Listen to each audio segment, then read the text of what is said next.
Hello everyone, welcome back to our channel tech stories of Akhila. So ఈరోజు వచ్చేసి SBI recruitment అయితే hiring అనమాట.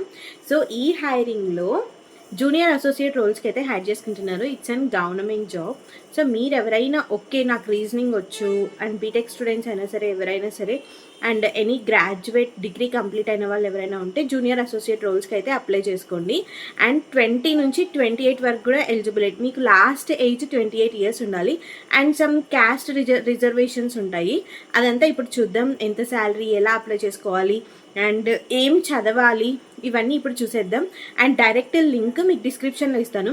నేను డిస్క్రిప్షన్లో లింక్ ఇచ్చిన తర్వాత కూడా నన్ను లింక్ అని అడుగుతున్నారు. థరోలీ చెక్ చేయండి ఒకసారి డిస్క్రిప్షన్లో. సమ్ టైమ్స్ ఏమవుతుందంటే లింక్ డైరెక్ట్గా ఓపెన్ అవ్వదు. దాని మీద కాపీ పేస్ట్ చేస్తే మీకు ఓపెన్ అనే ఆప్షన్ కనిపిస్తుంది.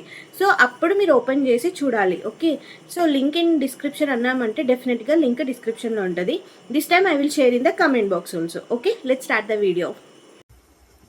ఓకే, నేను ఒక్కొక్కటి మీకు చూపిస్తాను చూడండి. ఫస్ట్ మీరు ఎస్బీఐ రిక్రూట్మెంట్ అనగానే చాలా హార్డ్ ఉంటుంది. అందరిలాగా ఎగ్జామ్ ఉండదు, ఏముండదని నేనైతే చెప్పను. నిజంగా చెప్పాలంటే మా సిస్టర్ ప్రిపేర్ అవుతారు ఈ బ్యాంకింగ్ ఎగ్జామ్స్కి. చాలా చాలా హార్డ్, చాలా ఫాస్ట్గా మీరు చేస్తూ ఉండాలి. ఇక్కడ రెగ్యులర్ వేకెన్సీస్, బ్యాక్లాగ్ వేకెన్సీస్ అనేసి ఎస్సీ ఎస్టీ ఓబీసీ ఈడబ్ల్యూఎస్కి ఎన్నెన్ని వేకెన్సీస్ ఉన్నాయని ఉంటుందన్నమాట. ఓకే, కొన్ని సర్కిల్స్ని మీరు సెలెక్ట్ చేసుకోవచ్చు. లైక్ బెంగళూరు, హైదరాబాద్, చెన్నై ఇలాంటి మెట్రో సిటీస్ని మీరు సెలెక్ట్ చేసుకోవచ్చు. ఎక్కడైతే ఎక్కువ ఓపెనింగ్స్ ఉన్నాయో ఆ ఓపెనింగ్ సెక్షన్ దగ్గరికి ఆ సర్కిల్లో మీరు సెలెక్ట్ చేసుకోవచ్చు అనమాట. సో నాకు తెలిసినంత వరకు. అండ్ ఇంకొకటి వచ్చేసేసి ఓబీసీకి 3 years ఏజ్ రిలాక్సేషన్ ఉంటుంది. ఇది జూనియర్ అసోసియేట్ రోల్స్. ఎవరైనా నిజంగా లక్ ఉంటే మాత్రం ఇదైతే మంచి జాబ్ వస్తే మాత్రం, ఈవెన్ దో మీరు బీటెక్ స్టూడెంట్స్ అయినా డిగ్రీ స్టూడెంట్స్ అయినా మీకు ఎవరికైనా ఇంగ్లీష్ కానీ గ్రామర్ కానీ వచ్చి ఉంటే, న్యూమరికల్ ఎబిలిటీ, రీజనింగ్ ఎబిలిటీ, మామూలుగా మన బీటెక్ స్టూడెంట్స్ అయినా సరే, ఎంసీఏ స్టూడెంట్స్ అయినా, డిగ్రీ స్టూడెంట్స్ అయినా, టీసీఎస్కి కానీ వేటికైనా మనం ఇవే రాస్తూ ఉంటాం. కాకపోతే కంపేర్ టు దట్, అంటే మనం రాసేదానికన్నా వీళ్ళు రాసేది కొంచెం హార్డెస్ట్ ఉంటుంది. అండ్ ఇంకొకటి ఏంటంటే స్పీడ్ కంపల్సరీగా ఉండాలి. ఓకే, సో 20 minutesలో మనము 30 questions కంప్లీట్ చేయాలి. ఓకే, అలా మనము 100 questions కంప్లీట్ చేయాలి. న్యూమరికల్, రీజనింగ్, ఇంగ్లీష్ లాంగ్వేజ్ అనమాట. సో ఫస్ట్ ప్రిలిమినరీ ఎగ్జామ్ ఉంటుంది, తర్వాత మెయిన్స్ ఎగ్జామ్ ఉంటుంది అనమాట. ఇవి రెండు కానీ మీరు క్వాలిఫై అయితే నెక్స్ట్ ఎగ్జామ్కి మీరు ఇవి రెండు క్వాలిఫై అయితే మీకు జాబ్ వచ్చేసినట్లే. సో ఈ 3 అనేది కంపల్సరీగా రావాలి, రీజనింగ్, న్యూమరికల్. అక్క మరి ఇవి ఎక్కడ చదువుకోవాలి అంటే మాత్రం, సో నేనేం చెప్తానంటే రీజనింగ్, క్వాంట్ ఇవన్నీ మీరు textbook.comలో చూడండి. textbook.comలో ఉంటాయి. వాళ్ళు మోస్ట్లీ బ్యాంకింగ్కే ఎక్కువ చేస్తూ ఉంటారు. సో వాళ్ళ దాంట్లో చూసి ట్రై చేయండి.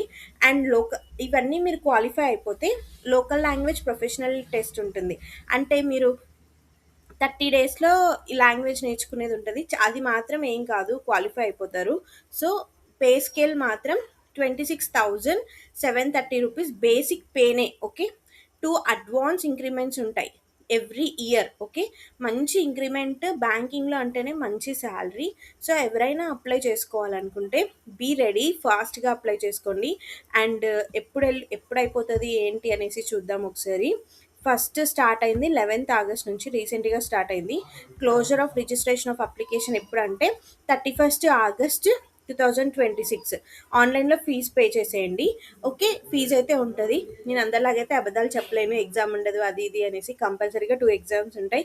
అవి కంప్లీట్ అయిన తర్వాత లాంగ్వేజ్ ప్రొఫిషియన్సీ టెస్ట్, అది ఈజీనే, అది క్వాలిఫై అయిపోతారు. అవి రెండు క్వాలిఫై అయిపోతే డెఫినెట్గా ఈ జాబ్ అయితే వచ్చిన వాళ్ళకి మాత్రం మంచి లక్ జాబ్.